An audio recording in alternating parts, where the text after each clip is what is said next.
The cost of calling someone the N-word tonight. A New York federal jury has ordered the owner of an organization to pay a former employee $280,000 in damages after he called her the N-word multiple times. Now, for the first time, you're going to hear exactly what happened because the rant is captured on tape. Here it is. Seriously, you guys are alike. Smart as shit, but dumb as shit, really. Both of you, you know what it is? Both of you are and I'm not saying using the term derogatory, because sometimes it's good to know when to act like a but y'all act like this all the time. I'm really offended by that. I don't think that I do. You could be offended, but it's true. The jury also rejected the defense's argument that using the N-word was culturally acceptable in this case because both the woman who was called it and the man who called her it are both black.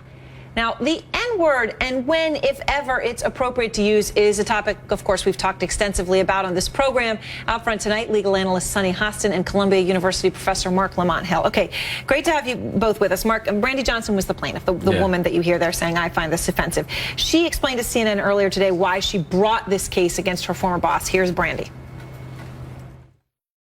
He called me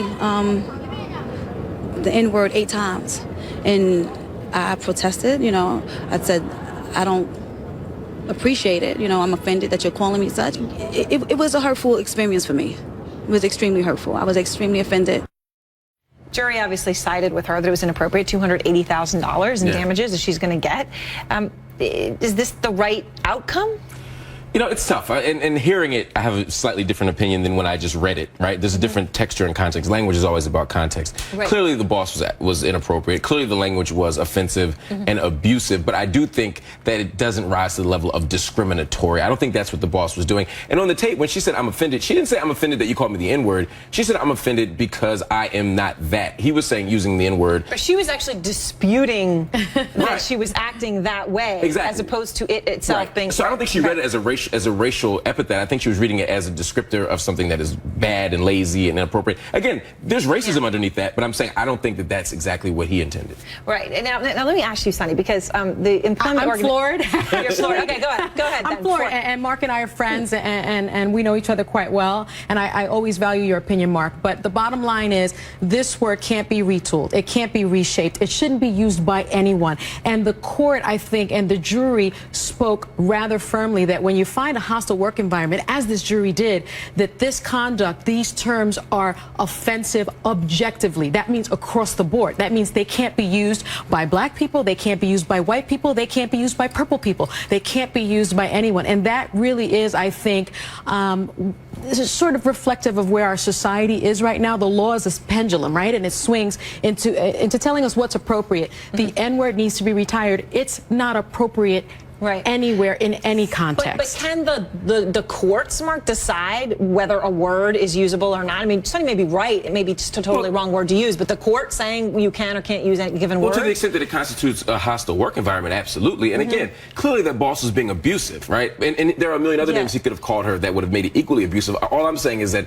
his use of it is not what they had in mind when they came up with this. In other words, if a white boss had said this to her, I think there would have been a different thing underneath it. Oh, well, this would have been not even a discussion. Different conversation. But why is it different? Well, because I think context does matter. I mean, the N-word is used in different ways in different places. And it shouldn't be, though. It's a racial epithet. It's hate speech. It's hateful language. But is it okay, Mark, if it's used? It always is. So yes, it always is. There's a bright line there. You actually think that it's always hate speech? Absolutely. When people in everyday conversation say, hey, you're my N, and they use the N-word, you actually think they're engaging in hate speech? Absolutely. Well, see, and I guess I find that floors me. We're both on the floor now because for me, context always matters.